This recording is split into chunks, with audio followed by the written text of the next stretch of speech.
So guys, in this video, tutukan ko kayo about sa product of sine and cosine. So nakalimutan ko maglagay dito. So ito is about sa product of sine and cosine. And then magko-conduct din tayo ng checking kasi yung checking niya is medyo mahirap kung di nyo kabisado yung mga tinatawag nating identities ng cosine and sine.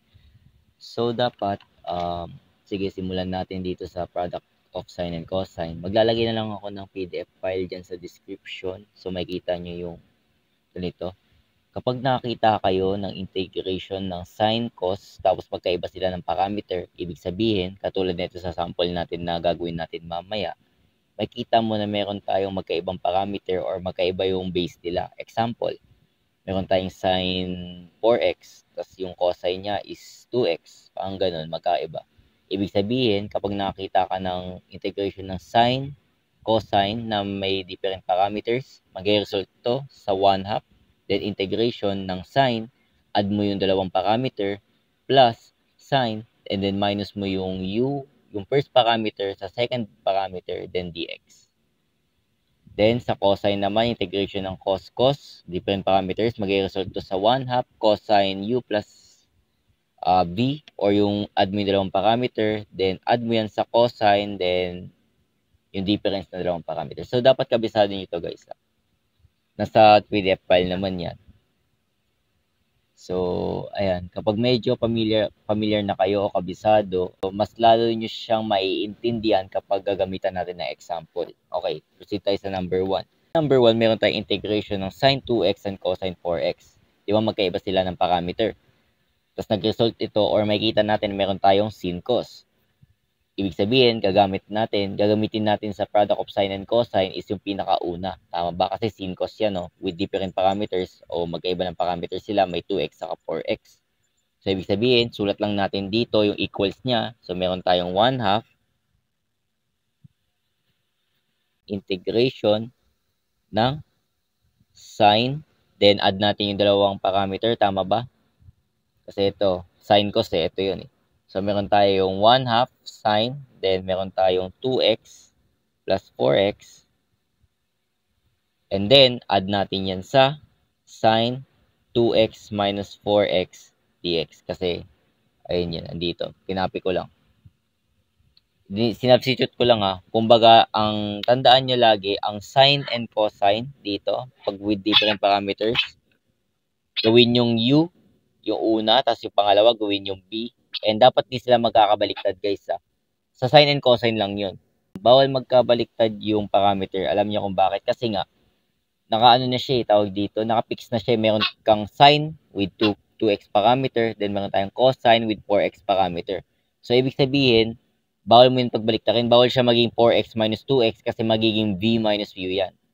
Sa sine and cosine lang naman guys. So, di ba nakita natin, integration na sine cos with different parameters. So, ginamitan natin ang pinakauna sa product of sine and cosine. So, meron tayong 1/2 integration ng sine. Add mo yung dalawang parameter kasi ito yung nakalagay dyan, sine tas dalawang parameter. Then, add mo sa sine again with difference ng dalawang parameter. And then, after that, evaluate lang natin. So, meron tayong 1/2 integration ng sine. 2x plus 4x, 2x plus 4x, that will be 6x. And then, add natin yan sa sine. 2x minus 4x, which is that will lead to negative 2x. Then, huwag kalimutan si dx. And then, after that, makikita natin, di ba? Sum or difference yan sila. So, ibig sabihin, meron tayong 1/2 integration ng sine 6x dx plus 1/2 then integration ng sine negative 2x dx. And then, after that, so, meron pa tayong negative sign sa ating second, sa second base. Ang gagawin lang natin, labas lang natin yung negative sign sa labas. So, meron tayong 1/2 integration ng sine 6x dx, then minus 1/2 integration ng sine 2x dx. So, nilabas ko lang yung negative sign from this base, then nilabas lang natin. Then, after that, evaluate lang natin yan by gagamitin natin yung substitution. So, mag-let u tayo dito sa dalawa. let u, then mag-let u din tayo dito. Ang i-let u natin yung base, so meron tayong let u 6, then let u natin yung 2x. Hanapin mo yung differential both side, that would be 6dx. Differential ng 2x, that would be, sorry, du pala to. That would be 2dx. And then, after that, meron tayo constant, so labas lang natin yan. So meron tayo 1 over 6 du over dx. I mean, 1 over 6 du equivalent to dx rather. Then meron tayong 1 half du equivalent to dx. So, ayan. And then, after natin ma-evaluate, so kung medyo mabilis, balik tayo dito. Ang ginawa ko lang is sum or difference kasi ito, di ba? So, ginawa ko lang yung integration ng sin 6x, integration ng sin negative 2x. Since may negative tayo sa base, ilalabas lang natin yung negative sa labas. And then, evaluate mo to. Gamitan mo ng use substitution. So, dapat before kayo mag-proceed dito, dapat medyo master nyo na yung pag-use sub kasi ayun yung may mas mahirap pa kasi mamaya na gagawin natin. So, kapag hindi masyadong maintindihan, proceed muna kayo sa ibang sources para pag-aralan yung use substitution. And then after that, nag-let u tayo. Siyempre, evaluate natin yung u. So, meron tayong 1 half. And then, integration ng sin u. Then, meron tayong 1 over 6 du plus 1 half. I'm sorry, negative na pala to kasi nilabas natin yung minus. So, meron tayong minus 1 half integration ng sin u, then 1 half du. And then, labas lang natin yung constant sa labas.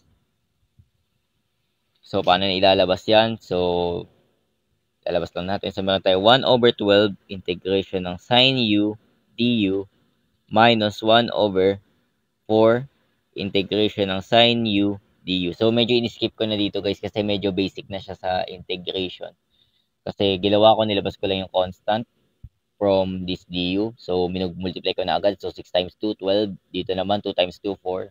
And after that, ano ba yung integration ng sin u? That will be negative cosine. So, meron tayong negative 1 half cosine u. And then, ang negative. So, again, same lang naman sila. Integration ng sin u, that would be negative cosine. So, negative times negative, that would be positive. 1/4 cosine u plus c. But u is equivalent dito sa 6x. And then, sa kabila naman, but u is equivalent to 2x. Medyo, yan.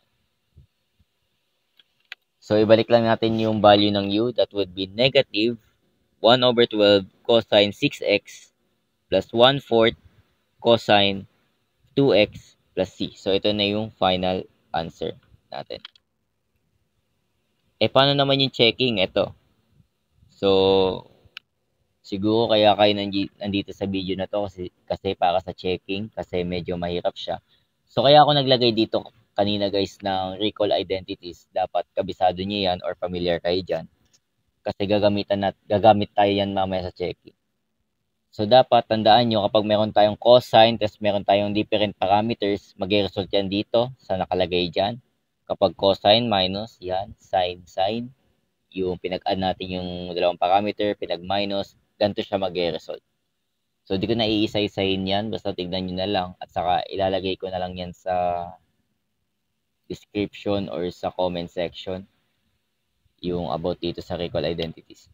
So, kapag familiar na kayo dyan, guys, proceed na tayo dito sa checking. So, wag na ako maglalagay ng checking. Lagay lang ako dito number 1. Number 1 checking.